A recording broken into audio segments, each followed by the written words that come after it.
So hello, welcome to the Firkin Podcast. I am one of your hosts, Nicholas, or Nick, you can call me. And this is my fellow co-host, Josh. Hey guys, how's Hello. it going? Good to be here. Very excited about this endeavor that we're on to start a YouTube channel. Yes, we're proud to be launching this in 2022. We got all kinds Yes. of cool, neat ideas for it. It's Yeah. Yeah, it's part of our New Year, New Me initiative. So, oh man, that's an old saying though. Oh my goodness, it's a little overused too. I Everybody, believe they still say that all the time. I know, it's a lot. I mean, like, if you have like a goal, the best way to do it is just like tomorrow, like just start like right away type thing. Literally, Like, just do it. Yeah. But anyway, so I just want to go over a couple things that we want to do with just this podcast and this channel and stuff like that. Yeah. So both of us are big into pop culture, but mostly like film and shows and video games and stuff like that. So we'll be talking mostly about stuff like that. We'll also talk about other things too. I mean, I'm a big history nut. I'm also big into like geography and science and stuff like that. I mean, like my strengths are definitely more like the TV and movie stuff. I watch it all the time. I got lots of time on my hand for that. Yeah, and honestly, like, yeah, I think that we wanted to start this because like we used to work together at like a factory, and then decided, oh, we're both creative, like-minded people, so now we're here trying to use our skills to like kind of see where we can go with it. And I guess like with the channel, I guess like some cool ideas that we have like down in the future would be kind of cool to do like some more drawn out like either like short films and stuff. But for now, we're super excited to just start with a podcast, kind of like Nick said, kind of talk about like our interests. Overall, we want to keep it light because there's so much like heavy stuff going on in the world right now that we're like, you know what, let's just have a nice chill podcast where people can kind of just enjoy listening, thinking about some of the stuff that we're talking about, And share our passions in the yeah. meantime. But yeah, like going into like further down the road, I would personally like love to. Well, we both would love to do short films and stuff like that. I'm actually going to be going for a film and degree, so that's Yeah. gonna be right up my alley. And I'd like to put a lot of my maybe school films on this channel if I'm Ooh. allowed to, or any extra films that I will be doing in my spare time Yeah. that I have. And also maybe down the road we might be filming the D&D campaign as well, but that's a maybe. Yeah, so yeah, I guess my background, because Nick said he's kind of more into film, I kind of come from a broadcasting background, so went school first for TV radio presentation, so being on camera like this.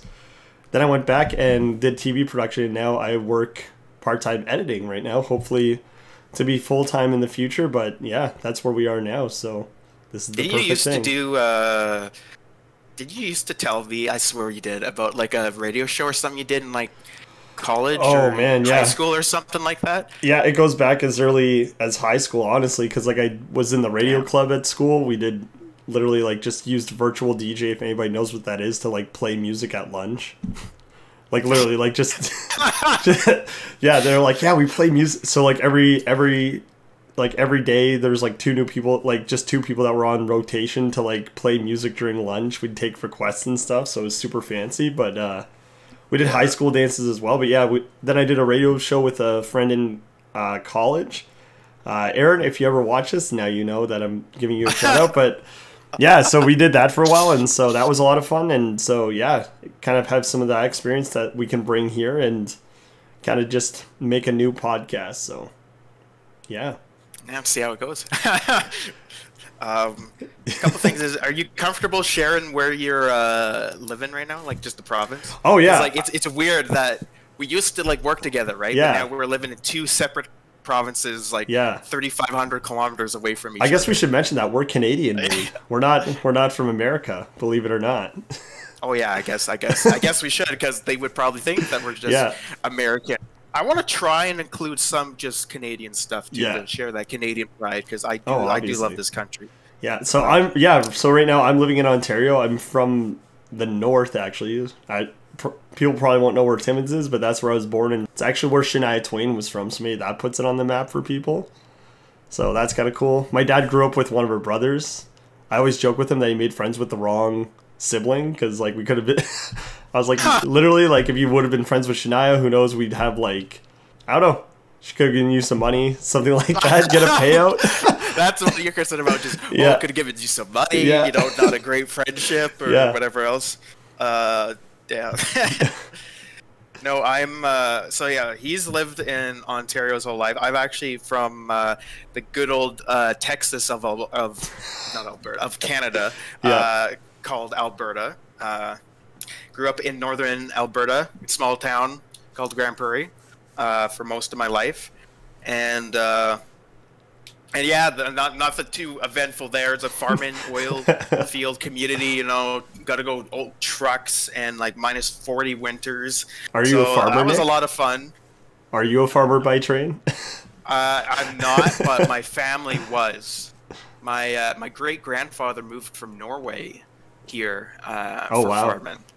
Because the thing in Norway is there's limited land, right? And the farm goes to the oldest sibling.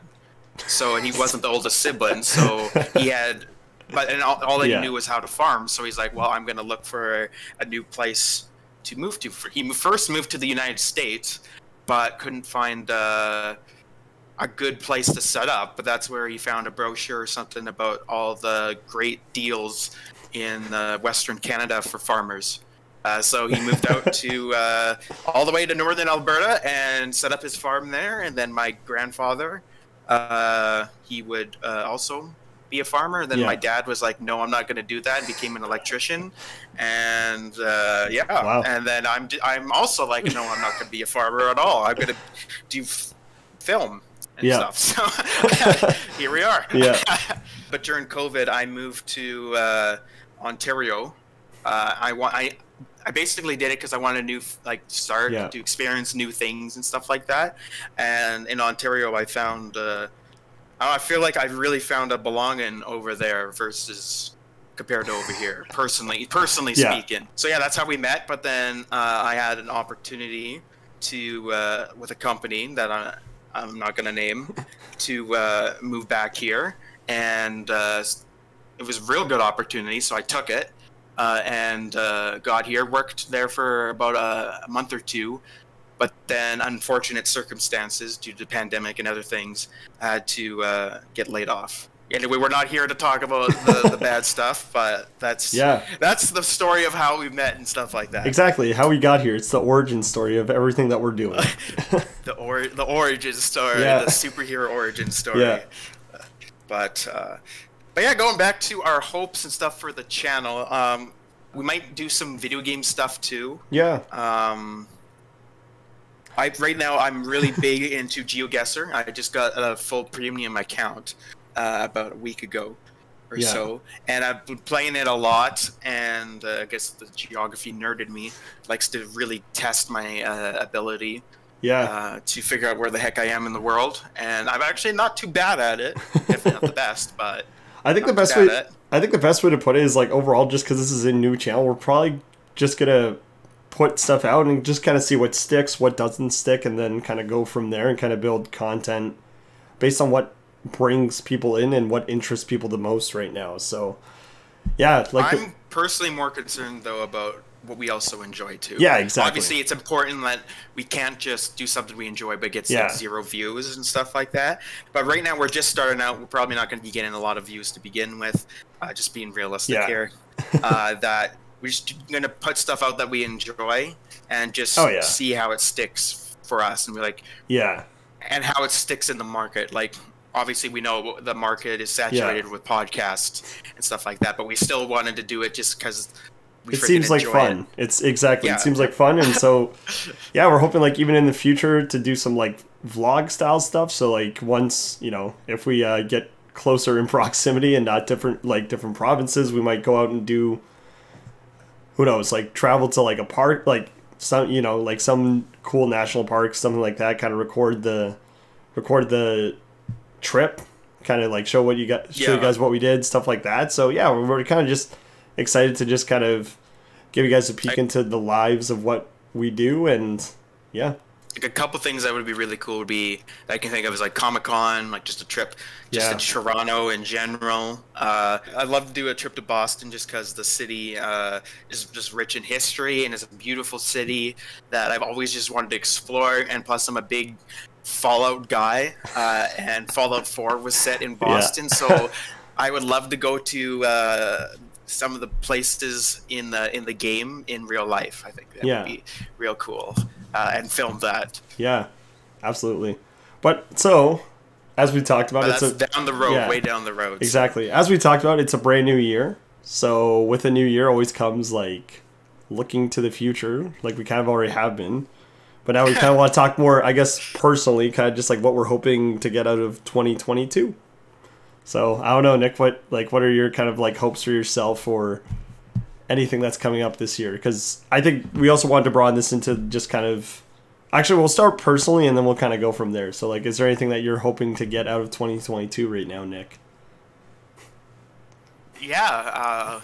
Well, for one is figuring out where exactly I'm going to go with my life in terms of life with video production, getting into film school and all that stuff would be sweet. And that's all. I don't want to share too much right now publicly. I got a bunch of other goals and stuff, but I personally I find that I often stick better to my goals when I don't openly share them all the time, type thing. So interesting. I'll just say for the most part, just wait and see.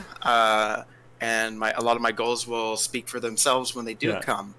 Because I'm excited, and I have a good feeling this year is going to be a good year. Yeah.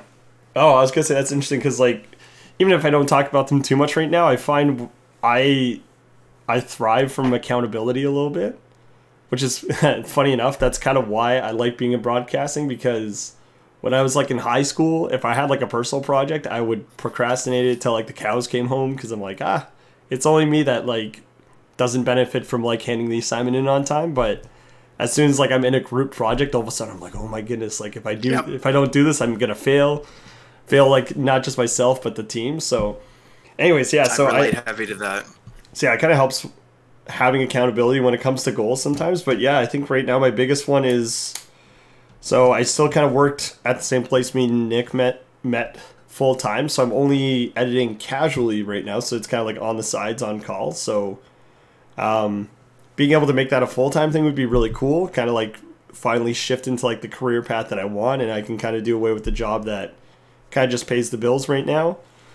What else? That's kind of the big one. And then I mean eventually it'd be just to travel, but I mean, like, I know like with everything that's going on in the world right now, that's not possible, but I'm kind of hoping, even if it's just in Canada, to kind of, I don't know, that's a goal for me right now, is to kind of just travel and see more of the world around me. So yeah, so we'll see how that goes. And but yeah, I think that's about it. But I think like what we want to talk about more is, obviously we mentioned pop culture as the very exciting stuff that we want to talk about. And looking at 2022, there's like a whole lineup of things that are coming up, Nick. So like what are you looking forward to right now with that? Well, I'm going to tell you right now, after I finish this podcast, I'm probably going to watch Attack on Titan, the final season, part 2. Oh, okay. Which I think is in my opinion, it's probably the best anime ever made. It's, in my opinion, again. Wow. You can disagree with it all you want. Oh, I don't watch a lot of anime. I love that show, so I highly recommend it. Season 1's can be a little rocky, but I think it gets better as it goes. I mean, I still think season 3 is the best, but season 4 is not completed yet, so it's hard to say that for sure. But season 4 is still phenomenal. Like the show, man, is just, it's so like high pace. It's like a constant go type action, but in like a good way type thing. Well, the funny thing is, like with Attack on Titan, like again, I'm not plugged into anime too much, but I definitely know that's the one that I hear about the most. And I think even most of my friends who don't watch a lot of anime, like that's like that's like one show that like it just seems like everybody's kind of fallen on, whether or not you're into like the anime stuff. So that definitely speaks wonders that like if someone's not into like that specific like medium or genre of a show, that if they're still watching it, right, to be able to appeal to like all audiences. Yeah, exactly. Yeah. I mean, like I think it's a great show for if you don't watch like any anime or not even a big anime fan, you'll still enjoy it. In fact, I showed my my roommate in Ontario it, and he's never seen an anime before, and he freaking loved it. Really? Loved it. So yeah, that's wild.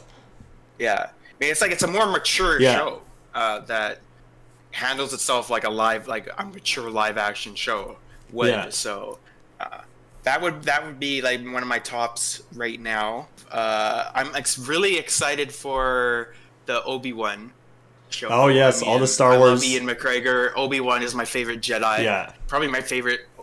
I'm going to say probably overall my favorite Star Wars character. Actually, yeah. I think it's safe to say that like 2022 is just going to be a good year for Disney and Disney Plus overall, right? Like, you look at all the MCU and Star Wars stuff that's coming out.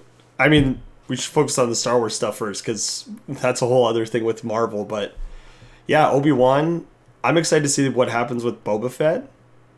I know that technically happened in 2021, but as it carries over, I was always a big fan of the bounty hunter stuff. Sorry.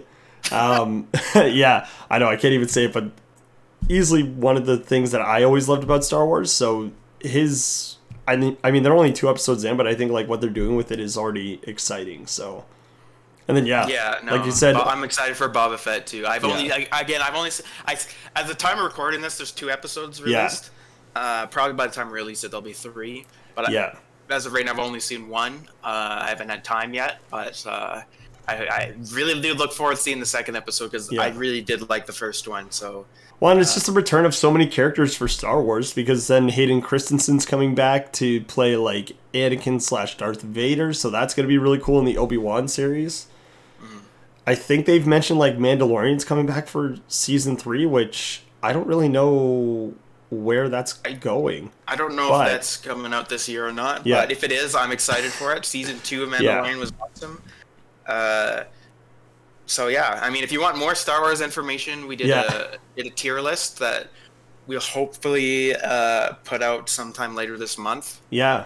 Of the Star Wars, and there we talk about all the good, the bad, and the ugly. Yeah, it's all over the map. We'll get into here. Yeah. I was literally actually just going like edited the video a little bit just to say, and like there's so much of it we're just ranting about.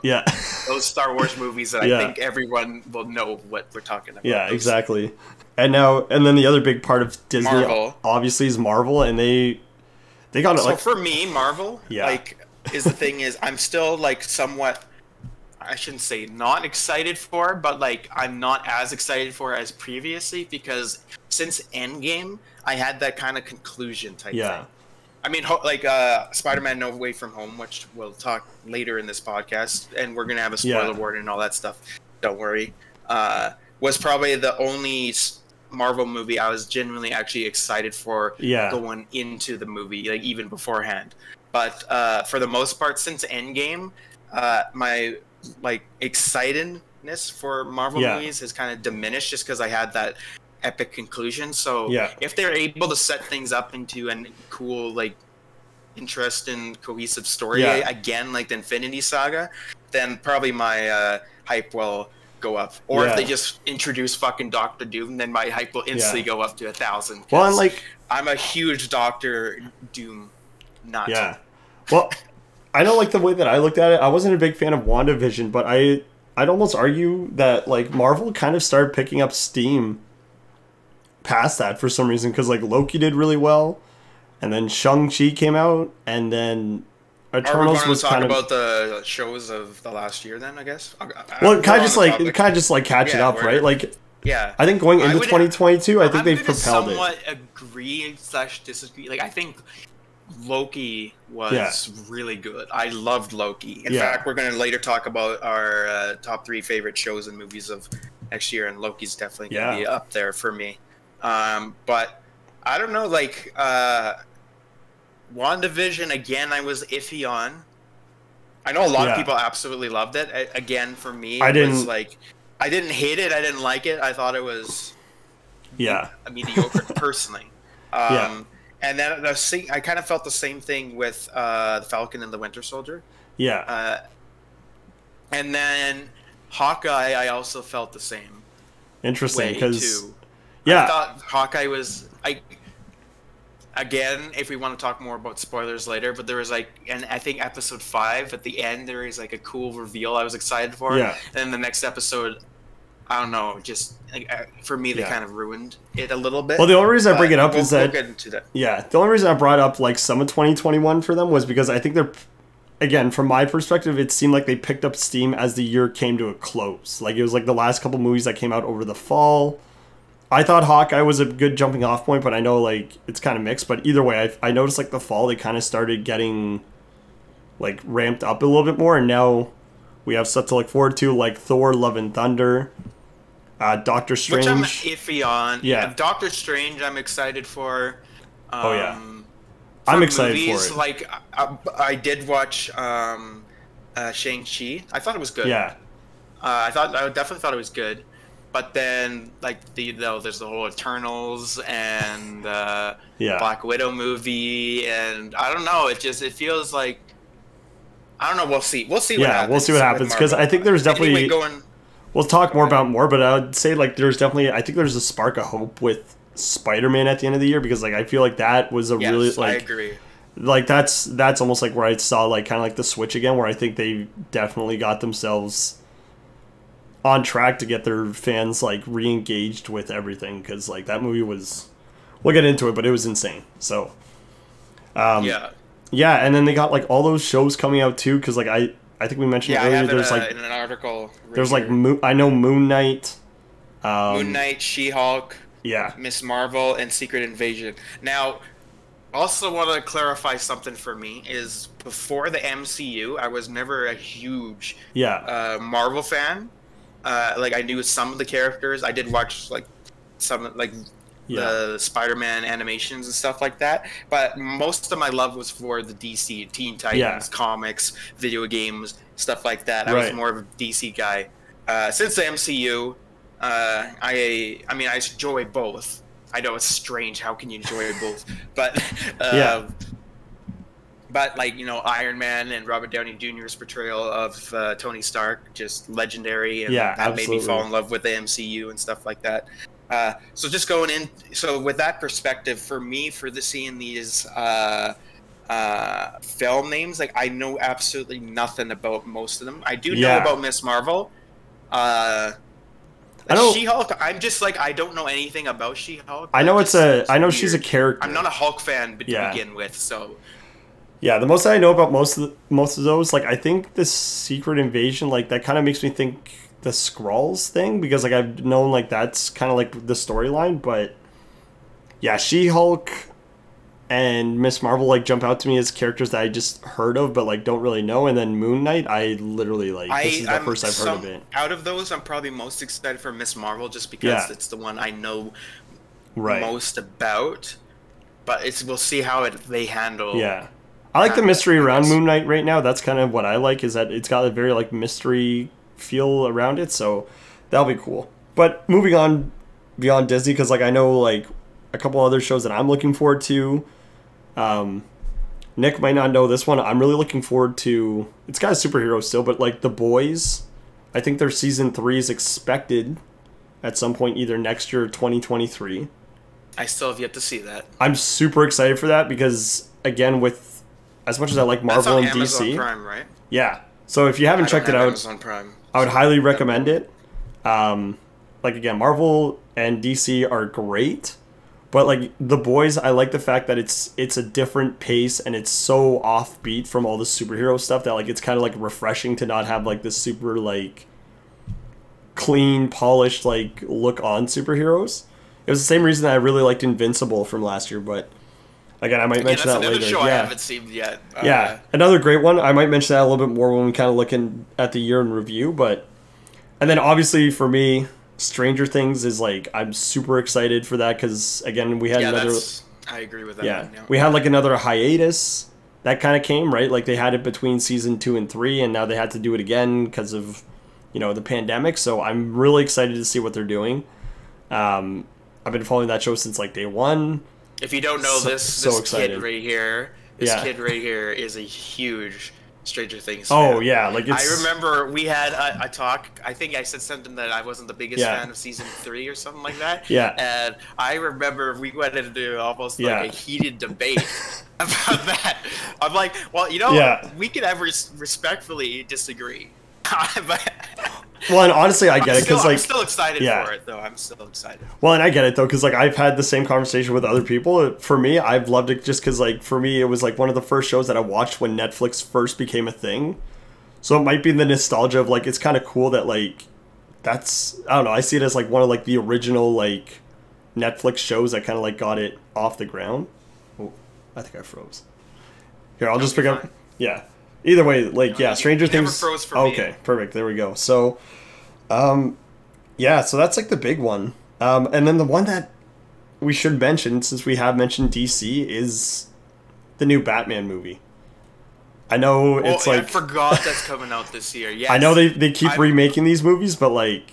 I want to. It looks so much fun. Batman, because it looks so good. When did the new trailer come out? Like a week or two ago, something like that. Yeah, I can't remember. By the time we're recording this, it was a week or two. Yeah. And I'm just so excited. Again with DC, I've always loved the Riddler. Yeah. And I was like surprised that he's never been. As far as I know, I don't think he has been adapted to live action, right? Or he was back in like the '90s. He was Jim. Yeah, Jim Carrey played him in like. Oh, you were right. Yeah. I forgot about that. You're right. No, I can't believe I forgot about that. But it's been years. It's been years, and I've always loved the Riddler. Yeah. And, he was also in Gotham, but like that's if you watch the TV show. I never watched Gotham. Yeah, in terms of movies, it's been years since they've had the Riddler come. But I'm excited for that. Yeah. Hopefully they have a good Catwoman as well. I'm pretty optimistic. Yeah. I'm really optimistic about this movie actually. And I think I want to really say I saw Poison Ivy in the trailer too, and I'm also really excited for that because I always really like Poison Ivy too. So hopefully that's a character. That's one of those characters that you either do really good or you do really bad. Like there's no middle ground. So, and I think overall, I think Robert Pattinson's going to do better than what a lot of people are giving him credit for. I know everyone's nervous, but this happens with all the Batman movies because I remember when like Christian Bale... People said the same about Heath Ledger with the Joker, right? Well, and they said the same about Christian Bale even just as Bruce Wayne. Like it's always, we don't know. And then, like you said, Heath Ledger blew it out of the water. Same with like Joaquin Phoenix and Joker. Like I remember being like, that's like a weird casting call. And then I saw the Joker. I was like, "Holy man!" Like, yeah. They I think we gotta give. I always remember to just give them faith until they prove me otherwise. Well, and I mean, the trailers won me over. That's a big part of it. Is the trailers have been a huge selling point to actually see Robert Pattinson as Batman. I think I was like, "Oh, okay." Like this is. Well, I thought the voice, everything was good, right? Like of what I've seen so far. Now, we will talk about it, and whenever it's released, I don't even know when it's released this year. It comes out in March. This year. It's actually this March, so it's going to be soon. Okay, so we'll definitely talk about it in our podcast. In our spoilers section. When we get to it, I'm trying to think what other shows.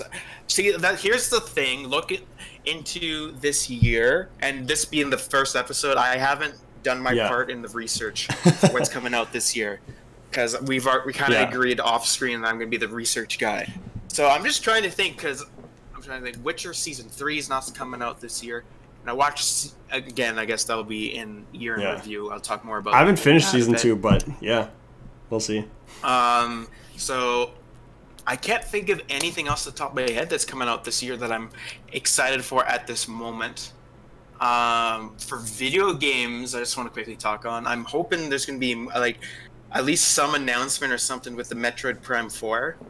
Because I played the Metroid Primes on GameCube and on Wii. Funny enough. And I love them. And I have been so excited for Metroid Prime 4 since they announced it, and whenever the heck it was, like 2017 or something like that. The funny thing is, Metroid Dread is like my first Metroid game ever, and it's been It's been so much fun. I've seen gameplay of it. It's so much fun. It looks really good. And you know, as a Metroid fan, I don't own Metroid Dread. How dare I? Well, circumstances. Well, like I don't know. For me, like it didn't look like much at first, but then like the reviews kept coming out, so I was like, okay, let's give it a shot. And yeah, literally, like I spent a lot of game time on it over Christmas just because I was like, oh my goodness, like it's super addictive, a lot of fun. Definitely have to check it out if you haven't. So, yeah. I plan to. I mean, I want to eventually, definitely. I think my big thing for 2022, like kind of what I'm hoping, is that like sports can kind of find some normalcy again. I know like the Olympics are still, they're not sure, but like, you know, even like with hockey and stuff, like that's what I'm looking forward to because like I'm a sports guy. I'm looking forward to just hopefully sports kind of getting back to like a more regular routine so we can kind of just start enjoying that again. Typical Canadian over here that enjoys hockey. Yeah, hockey, football kind of got back to it, but again, like you can tell like things are still slowly kind of getting back to it. And then we have baseball season coming up, so hopefully that can be. I'm excited for baseball. Yeah. In my personally, baseball is my favorite. And I know baseball gets a bad rep for being boring or whatever else, but I'm a big strategy guy. I love just the strategy of it because there's a lot of strategy just behind each pitch, and the batter trying to figure out what the pitcher's gonna do, and like it's a real big mind game. A lot of baseball, and that's what I really enjoy about it. And, you know, as a Canadian, big Toronto Blue Jays fan, well, that's not the only team. Like, they're by far my favorite, like, by far. But I do enjoy, I do enjoy this, like, Seattle Mariners. You still like watching it overall, right? Yeah. So I'm excited. It looks like because the Toronto Blue Jays have a good young team, can maybe do some damage this year. So we'll see. We'll see what happens. I'm hoping the Leafs make the playoffs this year. That's my. Actually, I should say that's one of my goals for 2022 is that the Leafs are going to do something in the playoffs. They look great right now, but we say that every year. So something you should know about me, I'm more like a realistic Leafs fan. Where like you'll have some of the guys after 5 games, will be like 5-0, and they're like, "Oh my goodness, it's the Stanley Cup," and I'm like, "It's an 82-game season, man. Don't get your hopes up yet." So. He's a Maple Leafs fan. I'm an Oilers fan. And it's just been misery for me since 2006, really. But see, there's still hope for you. You guys are kind of in the same boat. But we're kind of on a bad. The funny thing is, you guys are in the same boat. To be honest, I haven't been. I'm gonna just say it straight out. I haven't been paying as much attention to hockey or really any other sports except for baseball. Has been the only one I've really been paying attention to. Yeah. So my knowledge is limited in that aspect. Yeah. But now that we've looked ahead, I think we also want to look back a little bit on what's happened in 2021. Great 2021. The second year of this crazy decade. Yes. That 2020 just said, okay, here's a new decade. Let's have hope and stuff. And then it just flipped everything on its crash and burned. And here's Armageddon, basically, type thing. So again, we're going to start off with like more personal, I guess, like year in review. Nick, how'd you feel your year went? Was it like good, bad, ugly? It was started off real strong, I want to say. I started off. Oh, my camera's just like blurry. That should be better. It started off really strong. I started the year living in Ontario, and that went well. Then I moved back, and I'm gonna be honest, things kind of took a downhill since I've kind of been back here in Alberta. To some extent, it's like not been all terrible. There's definitely been a lot of good stuff too that I'm definitely grateful for and stuff like that. So overall, I want to say it's been a pretty, I don't want to say mediocre year. I mean, it's been a year of up and downs, I'll say, for me. No, I think that's a good way to look at it, though, because I think a lot of people are just instantly like, right off 2021. But I think I even said, I don't know, when I posted on Facebook about 2022, I was like, I think we have to remember the good and the bad. Because I think, if anything, the first couple of years of this decade, I think, are teaching people resilience again. To kind of be like, hey, there's been like a lot of bad stuff, but like try to remember some of the good stuff, and also, you know, kind of just remember that like we can get through this stuff, right? So, well, you need both. Yeah. You need both to really understand and feel the good times. Yeah. Otherwise, like you'll become numb to it. Yeah. Type thing. Well, and kind of the funny thing is that my year kind of went reverse a little bit, where like I think I started off a little rocky because I was only working at the factory job that I'm still at right now. So it's kind of like, cool, I went to school again, not doing anything with it right now. And then slowly kind of I got like a job in Stratford editing with a friend of mine for a little bit. And then that was only for a few weeks, but then that stopped. And then I got the job that I have now, which is great because like now I do that on weekends. It's not full time, but I was like finally a foot in the door. And so I'm hoping, as I start off as like a rookie at this company, that I can kind of just keep working my way up the ladder and eventually get into full time. And then, I think 2022, I was just excited. I'm like, okay, things are kind of like at a bit of a turning point. Hopefully they stay that way. Again, I know a lot of people feel like it's not, but I still think, again, you kind of have to stay, like you said, stay positive and just kind of work through the junk. And also, I don't know, just like take joy in the small things at this point, honestly. So, yeah. I could not have said it better myself. But yeah, that's personal. Yeah. for 2021 for shows and stuff like that. And this will tie right into our top 3 movies and shows of 2021. Yeah, that's kind of like what we want to talk about. Do we want to just talk about the review first, or do we want to do the top 3 of 2021? I was going to say, we'll talk about everything else. Yeah, let's start with the top 3 and kind of see where our heads are at in terms of thinking about kind of like what our top 3 things were. So I guess we kind of just came up with this today. This is a very last minute decided thing.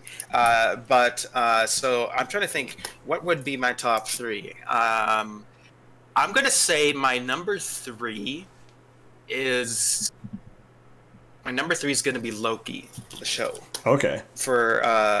Actually, no, we're combining movies and shows, right? So actually, I'm sorry, Loki. So I'm actually going to say honorable mention Loki. Yeah. Because I forgot we're combining movies here. That's I guess like that's I really what we'll enjoyed. Do. Yeah. I really enjoyed Loki. It hooked me the whole way. I watched it with my roommate in Ontario, and he absolutely loved it as well.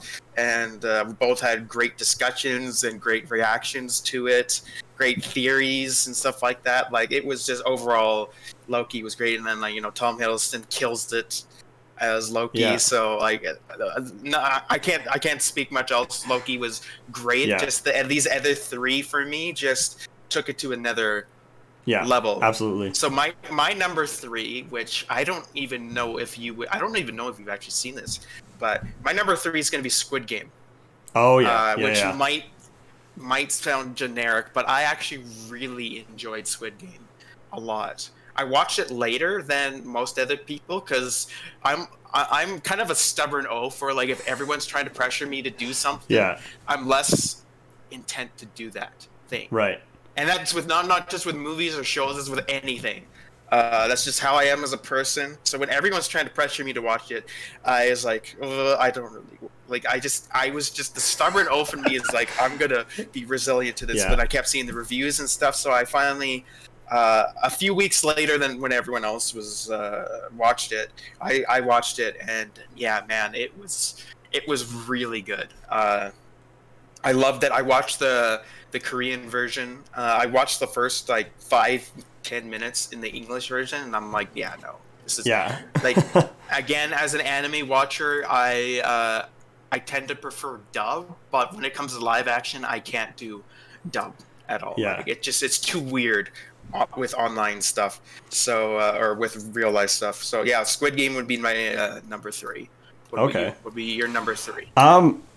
Yeah, the funny thing is Squid Game made it up a little bit higher on my list, but it's only because I kind of tried to like an approach of like, okay, so I feel like a lot of like the Marvel stuff was kind of a given this year. So I guess when I look back on the year, I'm like, what were like things that stuck out to me?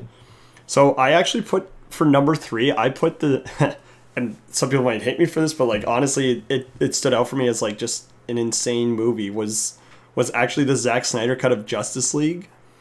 I only say that because it was a complete 180, and I think like that's what made it so good is that like after all these years of like just very like dissatisfaction of people, it seemed like Zack Snyder was kind of like, okay, I'm gonna give you guys the movie that you wanted. I mean, it's 4 hours because it's uncut. Like it's pretty much like uncut, but like yeah, phenomenal superhero movie. I would recommend anybody who saying that a huge Lord of the Rings nut over here, where yeah, and I can only watch yeah. them in my extended edition. Oh. Actually, you can even see my extended edition right here, and Yeah. all the Lord of the Rings books. I have literally all of them right there. Yeah. So. But it's worth the watch. Like it took me a couple sittings just because like it's pretty long. But yeah, again, best thing I can say, it's a 180. Characters actually make sense. The story's actually there, and it kind of just like left my head scratching. And like, why couldn't they get this right all those years ago when they were trying to start the extended universe? But Yeah. it was great to see that they were able to at least figure it out and at least have one good movie before they kind of had to like say goodbye to the extended universe. So yeah, that's kind of like where my head was at with that. So yeah, I had to say Justice League was definitely one of the like the movie events of the year simply because of the like comeback story behind it. Yeah, no, I remember you going on and on about it when we would have our drives to the factory. Well, and but and anybody who knew me, I had low expectations going into the Snyder Cut. Like I was like, oh, this is gonna be just as bad as the first time. So like for about like the first 20 minutes of the movie, I was purposely like trying to find issues with it, and then eventually I was like, oh man, this might actually be good. And then like yeah, by an hour in, I was just watching it. Not even trying to like criticize it. The reason why it's your number 3 too is that it kind of just blew your expectations out of the water. Yeah, right? exactly. Like it made a splash. Expectations. Yeah. That you're like you expected like a berry and you got like a grape tree or something like that. Yeah, exactly. Yeah, totally. All right, and so my number 2. Yeah. And it's a movie, and I can only talk about little because we're going to talk about it later on, and I kind of reveals what it is. Spider-Man: No Way Home is my number 2. I love the movie, and I think part of it too is what helped with it is the audience I was with. Like the reaction. No spoilers here, but just the reactions of the audience. It was wild. Combined, like it was just such a great experience. It was like the first time being in a theater for me for, I think 2.5 years for me. And just that all combined with just amazing writing, great story, like such a good movie. We'll talk about it more later, but that's easily my number 2. Yeah. Funny enough, that's my number 2 is, I'll say number 2 is Squid Game. Again, it just, it blew up. Kind of like some of what Nick was saying earlier. Yeah, it blew up. Great story, great characters. I kind of find it crazy that apparently this guy pitched this show like years ago and like it was a no-go. But then it was kind of like another cool like comeback story where again he pitched it, nobody couldn't find anybody to like do it with him. And then he brought it to Netflix and then it ended up becoming like the most streamed show I think globally at that point. Yeah, so that like huge, again, just shows huge huge props to that guy. Just shows how good the show is. So again, definitely something worth checking out from 2021 if you need something to put on Netflix in the coming year. Let me be honest though, if you're watching this podcast, how have you not seen Squid Game? Yeah, like that's one of those that's like, how have you not? Yeah. Like everyone I know that has seen it. Basically. Well, and that's why I put it at number 2 is just because like the just the significance of it that you saw on like social media and internationally was like it blew up like very fast. So kind of like an overnight Cinderella story. It's really good. I guess here goes drum roll. Yeah, what's number 1 for you, Nick? Number 1 for me is, I don't know if I have a guess, but I don't know. We'll see. Well, let's see. What's your guess? I'm guessing Arcane, but I haven't seen Arcane yet. It is Arcane. I haven't seen it yet. Number 1 is Arcane, and it's weird because I think part of the reason why it's number 1 is I went into this not having not knowing what I was getting into, knowing absolutely nothing about League of Legends. I've never even played League of Legends. Know nothing about the lore, anything like that. Go into this show and I'm hooked. It took me 23 seconds to get hooked into this show. 23 seconds? Like 23 seconds. I literally can count the exact moment I got hooked into this show. And I'm just seeing that open and just it caught my attention the whole way through. And I don't know, I've rewatched it with all kinds of people and stuff, and it never gets boring for me. Ever. Oh man, I gotta watch it. I have just so many theories like about, and it's like one of those shows that just hooked me into the world. Like put me into the crazy like ADHD hyper focus mentality of I got to read all the lore, I got to go to the wikis and stuff like that. But the other thing that did for me, I am a writer and stuff too, and I'm a DM on top of that. This show is it's similar, quite similar in terms of steampunk and stuff to my own DM world and my own world I'm building up to hopefully one day actually be able to pitch this idea to Netflix or something and make that a show a reality. Oh, that'd be really cool. But it really, like, because of its similarity and stuff, it really just inspired me for writing and for ideas and stuff like that, and just for that inspiration and stuff alone, this has to be my number one. Because it's like it's to the same level of inspiration to me as Mass Effect or Lord of the Rings. That's why to me Arcane is a 10 out of 10. Wow. I cannot give it a lower rating than that. That's my number one. The crazy thing about Arcane is I didn't know it was even coming out until I saw a couple of YouTubers that I watched went to like its premiere or something like that, and then I kept seeing some really good reviews for it. And this was a time period that I was just starting my antidepressants, so I was looking for something to watch in the meantime. So I was like, you know what, I'll give it a try. And it just blew out of the water. Wild. And like, I just got to give props for the indie studio. I need to look it up. The studio that made it? Because the studio that made it, they deserve recognition. Studio that made Arcane is top search here. I'm probably going to butcher its name, but Fortiche or something like that. I know it's France. Okay. It's a French studio in France. But this is their first major project, and and it's crazy to me to think that the animation, the animation here is phenomenal. And over the Christmas break, I also want to say I watched this with my mom, and my mom has always disliked anything animated. Whether it's anime or cartoons or whatever. But I made an agreement that I would watch Outlander, some Outlander with her, because I've never seen Outlander before, and she loves Outlander. And in return, she would watch a few episodes of Arcane, and it turns out we got hooked. She got also hooked on Arcane. Interesting. For someone that actually dislikes animation. It's crazy to me. Like the main character, Vi, is one of her favorite characters now. Nick probably knows what my number one was. I'll give him a guess, and I'll see. I'll see what he thinks. It was. And that's my number two. No, so that was surprising. The reason Spider-Man No Way Home was a personal number one. Simply because since the dawn of time, since the age of five or six, I've always been a big Spider-Man fan, and I've watched it over the years. I've absolutely loved everything that they did with it. And the best way I can describe this right now without any spoilers, so we talk about later, is that it was the first Spider-Man movie in a really long time where I felt like I was 6 years old again watching this and just falling in love with it.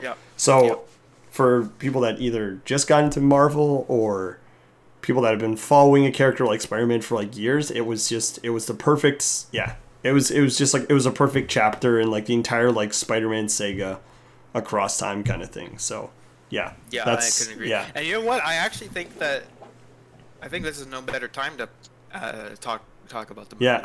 Talk about. I just want to give my rating of it real quick, and I've been debating between a 9 or a 9.5 to give a rating for it, and I think I'm gonna give it a 9.5. Oh wow! It is it is a phenomenal movie. It is. The only reason for me it doesn't give the perfect rating is the first little bit slow, but I'm not here to talk negatives. The movie overall is so good. Maybe we'll take the time now to just stamp this as the spoiler section, because give your rating of it out of 10 or whatever. I mean, for me it's a 10. For me it's a 10 out of 10.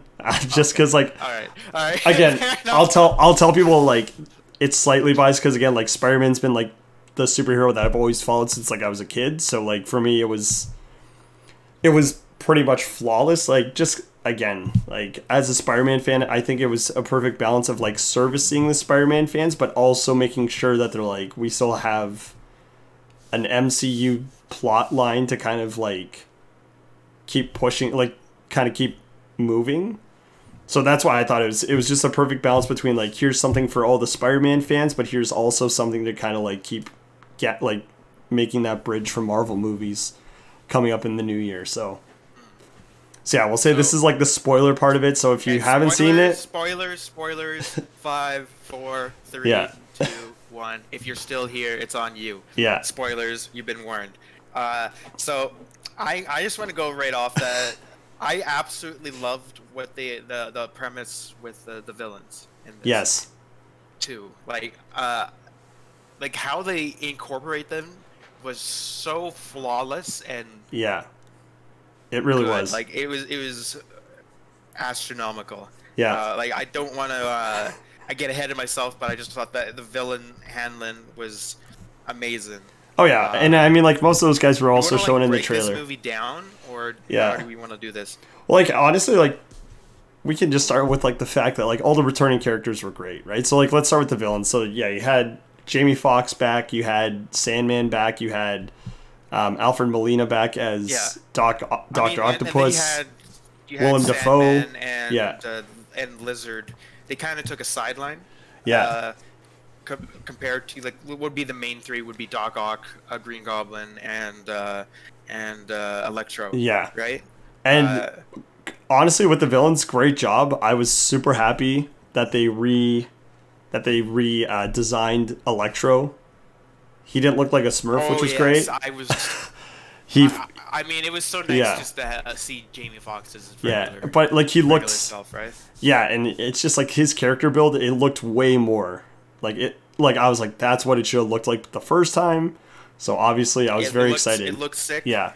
And even what they did with Willem Dafoe, like the Green Goblin remaster was kind of cool. I kind of like the idea that like he got rid of the helmet because it was the whole like inner battle of himself where like he was trying to like break free but couldn't, and yeah, he still managed to look really cool at the end when they had him come back as Green Goblin without the like metal suit. And then he just beats the fuck out of fucking what's his name? I'm having Tom Holland right now. Tom Holland, Jesus. Yeah. I was about to say Tom Hiddleston, and I'm like, that's definitely not right. That's Loki. No, I know. That's like my brain fucking fart. But you just beat the fuck out of him in the apartment there, and that was nuts. Like that was crazy. It's like the SWAT team come in there and the shooting, and then the fucking the callback with Aunt May saying with great power comes great responsibility. Right. Just me hearing that actually like gave me water in my eyes. And that's someone as like I'm not as big of a Spider fan as this guy here, but it's still like it still hit me because I did grow up in the Tobey Spider-Man film. It was so unexpected. I'm gonna be honest. That was like with all the theories that people had about this movie, that was one thing that nobody talked about, and so when it happened, like that was emotional. And I mean, like the entire movie was an emotional like roller coaster because like you had moments. I mean, like you mentioned Tom Holland Spider-Man, so obviously Andrew Garfield and Tobey Maguire come back. So yeah, you had like a huge like roller coaster of emotions where people were like super excited, crying, like oh my god. The crowd when I watched it when Andrew Garfield was, because he was the first one, right? Yeah. That was shown was crazy. Like it was crazy because Ned is like just I love how they did. I love how they did it. I really like that. And he's like, "Bring me Peter Parker," and then he opens it up, and then you see Peter Parker walk in this alley here, and at first glance, you're thinking it's like Tom Holland, but then you're like, wait a minute, that spider costume looks different. I'm gonna be honest. I kind of like the thing is. I feel like most people, again, the theory was, were they going to be there? And I feel like that was more than confirmed. But, like, it was about how they were going to bring them in. And I'm going to be...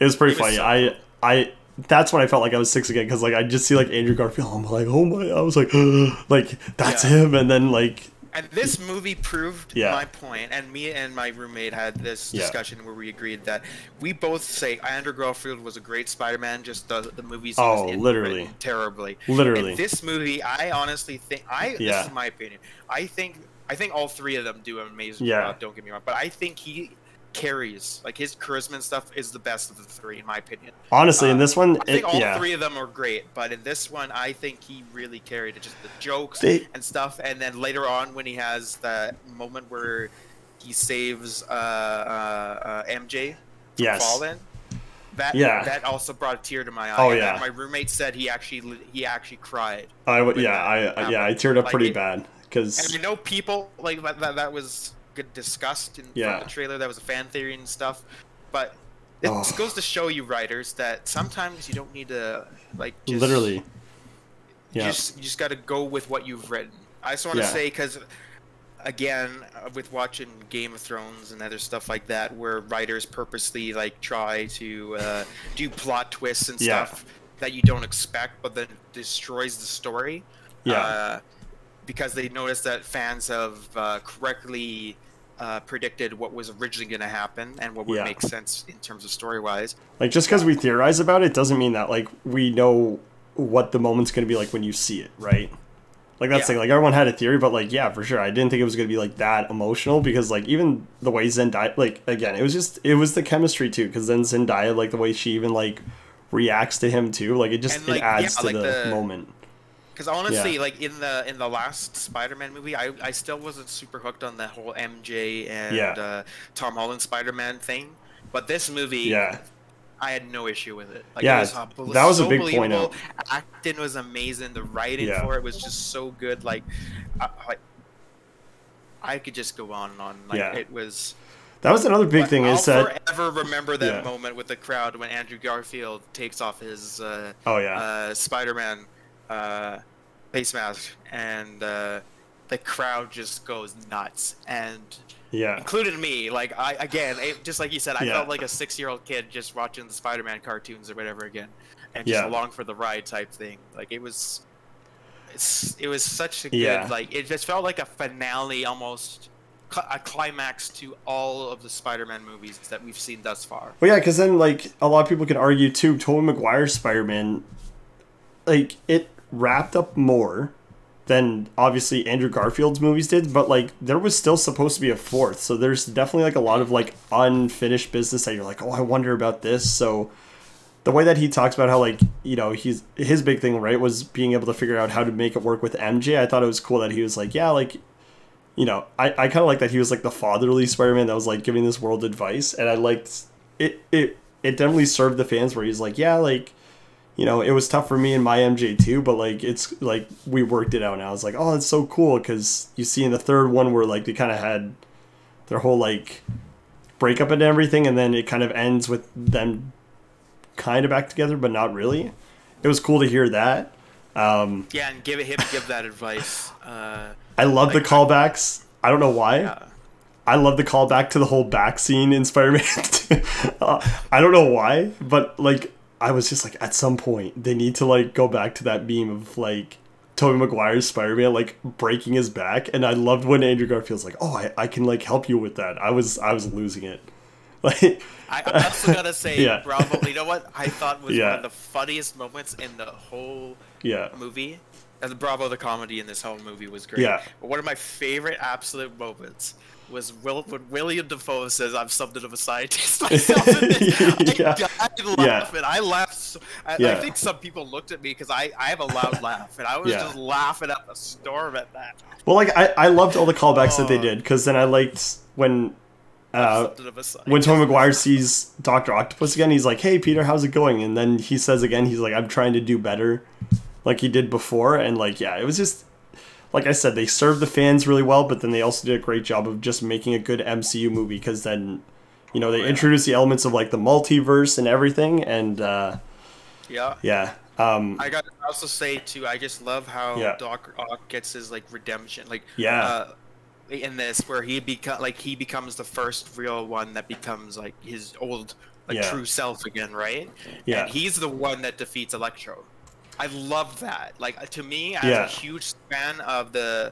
Spider-Man 2, I absolutely love that. Was probably Yeah. one of my top moments in the whole Well, movie too. and that's what I When he liked. shows up and defeats him. Honestly, and that's what I liked about this movie is that I feel like they had this theme kind of coming from like all the other movies where like all their villains like died at some point. I kind of like the idea that I think even though that happens, all the like all three of the Spider-Men mentally never wanted that. So I thought it was cool that like Tom Holland was the first of the three to say like, no, we can't let that happen again to them. We should try to help them and find another way to not to like bring justice, but also not kill them. So I thought that was really cool. Again, I really like that idea because it seemed like it's a very Spider-Man idea, right? Well, and that's why I meant to be more, if like the realist in me is like, okay, Doctor Strange, I agree with more. Yeah. The realist in me, but I still like I'm gonna say when I say cartoony, I don't mean in a bad way, but like the Spider-Man belief. Yeah, the Spider-Man way. Villains and stuff, and that whole premise. I loved it. Like it didn't take anything away from the movie. Well, and I think it really showed that they all three of them wanted that, because then you have that scene at the end where I love how, because Toby and Andrew have both like shed blood before, right? Like they both killed the robber that like killed Uncle Ben. I love how Toby is the one to stop Tom Holland from like killing Green Goblin. I loved it. I thought it was perfect. One of the best moments. Like I felt it almost felt like they were, again, it felt like those two were like there to protect him from their own mistakes. So I love that moment where like it's Toby stopping him and being like, no, like I've been there, you don't want to do this kind of thing. So because he takes the role up as like the father figure mentality of all the Spider-Man, right? And then that was quickly followed by the scariest moment in the entire movie, where I thought that they were going to kill Tobey Maguire's Spider-Man, because then he gets stabbed. I was actually convinced they were going to do it too. I mean, the weird thing was, like, I was super sad when I thought they were going to do it, but at the same time, I was kind of ready, because I'm like, oh, like, it makes sense, but I was like, please don't do this to me, not now. This can't be another, like, Iron Man moment for Tom Holland, because he'll just, like, he'll just tweak. Yeah. I just love like just all like the little like callback, like you said again, callbacks to the previous Spider-Man and stuff, like having the Daily was it Daily Herald. Oh yeah, whatever, right? Yeah, exactly. J.K. Simmons back as Jonah Jameson. Good. Yeah. There's nobody else that could do that role, honestly. Like there's nobody else. I mean, I love J.K. Simmons as just an actor, voice actor. He's phenomenal in everything he's been in. Yeah. The only thing that I think I was a little disappointed about was how they ended up using Venom. That was just me. I think, was literally just going to say that too. That also goes that was the only slight... Not way that's a 10 for me. Is that he... I mean, I'm excited that Venom is confirmed going to be in this, because they announced the new trilogy, right? And I've been hearing rumors about that Black Cat's going to be in it, and also was it the like the Mobius? Yeah, Morbius. Whatever. Yeah, with Jared Leto. Yeah, where there's going to be Vulcan in that and stuff like that. Yeah. So I'm just really excited to see that, because again, Vulcan was great in the first one. Black Cat. I've always you mean Vulture? Black Cat. Vulture. Yeah, Vulture. I mean, sorry, not the god Vulcan. Vulture is what I mean. And I've always wanted a Black Cat, a good Black Cat in live action, because I am a big Black Cat fan. Yeah. I'm excited to see where they go from here. There's so many opportunities right now that everyone's kind of. It's like a reset point right now. It was. Now you don't have the excuse of like.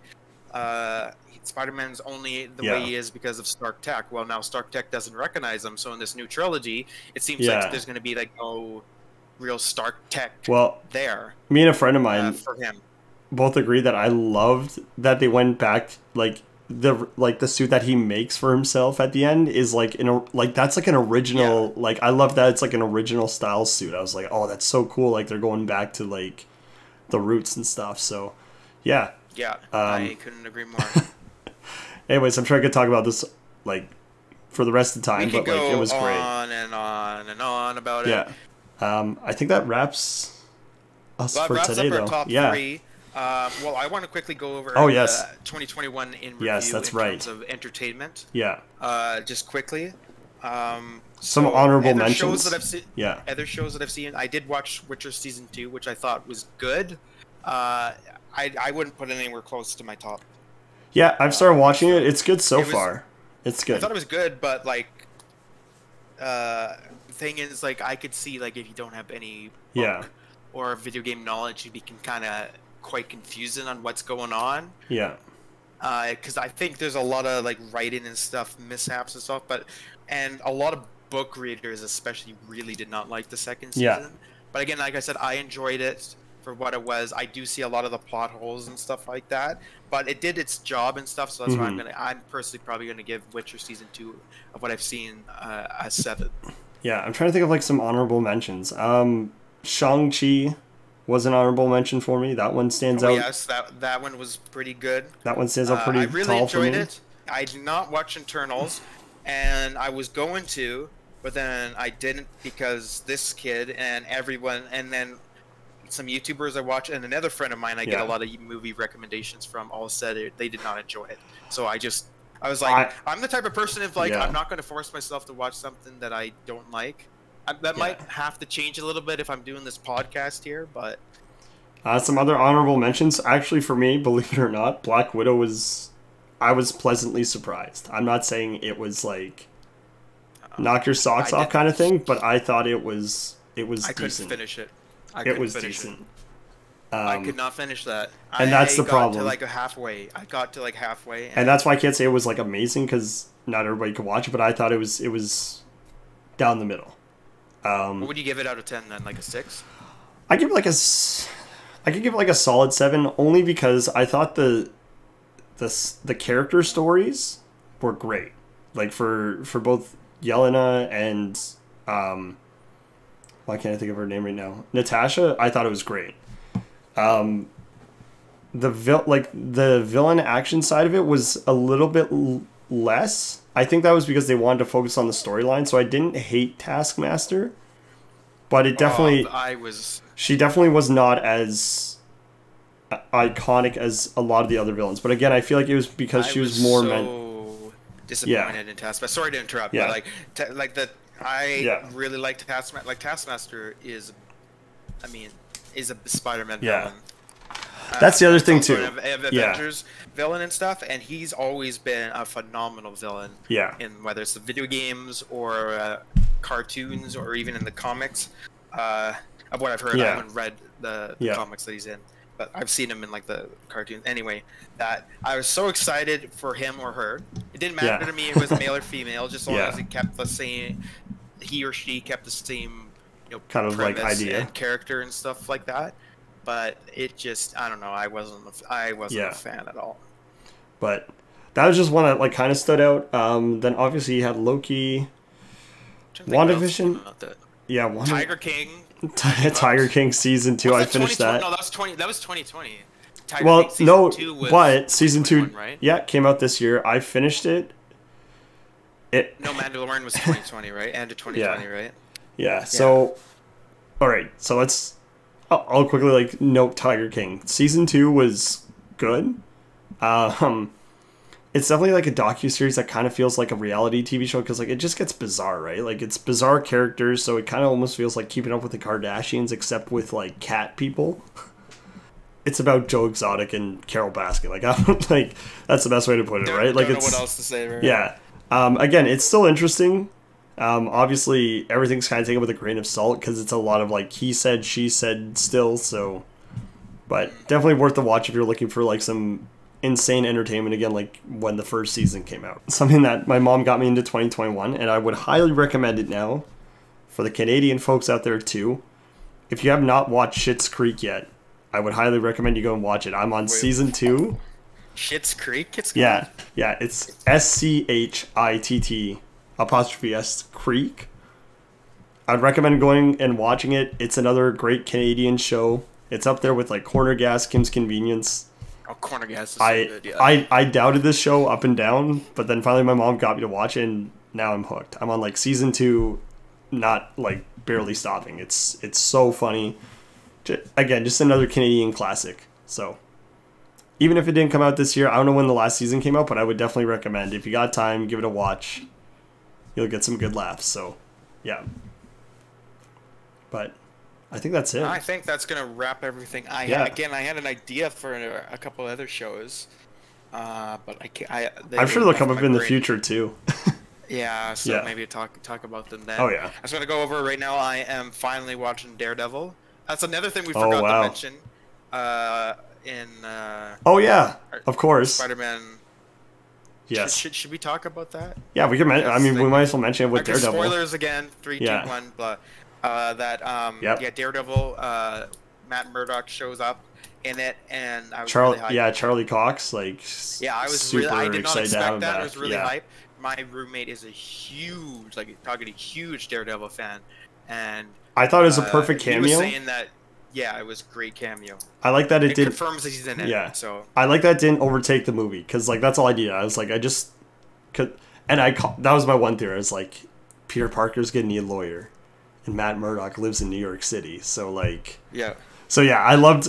It was perfect. Like I like that it wasn't overwhelming. Yeah, because if it had been more, I feel like great. Yeah, it would have been. It would have been messy. And that it was great that it basically confirms that. Matt Murdock. I can't remember the actor's name. I think it's Charlie Cox. Cox. That sounds right, Charlie Cox. That he's in it, reprising his role, Daredevil. Because I'm on season 2 episode. I'm on Netflix. That's great. Episode 9, and I've been absolutely loving this series so far, and I can see why it is really hype and why fans demanded both him and Kingpin to be in the Marvel. Which actually, that's one last thing I want to quickly talk about is Hawkeye. And then we'll wrap things up. So Hawkeye, again, I thought it was not bad, but it was like mediocre for me. It didn't. I love the musical for it. I absolutely love the musical for it. I actually have it on my Spotify. But I thought overall it was, I don't know, it just. For me, it got me excited for Kate Bishop. Do other things. It didn't get me excited for Kate Bishop. Kate Bishop, and I think. But I do love. I feel like terrible remembering names. I feel like the one episode. I'll kind of talk about while you're looking that up. So I feel like the one episode was them trying to preview. Haley Steinfeld. Yeah, I think it was trying to preview what it'll look like to have Kate Bishop and Yelena as the new Hawkeye and Black Widow duo in the MCU, because like they had like an entire like episode where like it was just those two kind of conversing. I am excited for Kate Bishop, Yelena or whatever. I am iffy on Yelena. I really liked her. I'm iffy. We'll see. Yeah. Again, just Scarlett Johansson did such a good job with Black Widow, so I don't know. We'll see. Yeah. We'll see how that goes. But I just want to talk. Yeah, Haley Steinfeld is. I mean, I was gonna like her anyway. I was one of those people that I know Haley Steinfeld from the past, from like other shows and voice acting that she's done, and then she also voice acts Vi, the main character in Arcane. Right. And so she had a big year. She had a very big year. She had a very big year. Yeah. With Arcane and then Hawkeye coming out almost simultaneously. Yeah. So pretty much. But she's a great actress and stuff, and I'm excited to see what they do with her. But overall, I thought it was meh. There's no way. And I did like the reveal that Kingpin's in it. I was excited about that. And I just didn't like how they handled him in the final episode. But obviously, he's not dead. There's a reason they pulled the camera away. Yeah, movie 101. Best way to think about it is if you don't physically see it on camera, they didn't die. So. But I think that's a great place to wrap it up. I'm just checking my recording time. It is an hour and a half.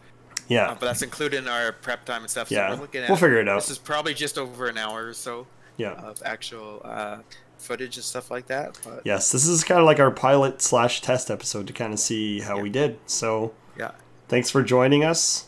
Again, I'm Josh. And I'm Nick. And we will see you guys in a couple of weeks again. Yep, for another episode of. I guess we never really talked about that. This podcast, we totally forgot about it. This podcast will be coming out twice a month, once every 2 weeks, as of right now.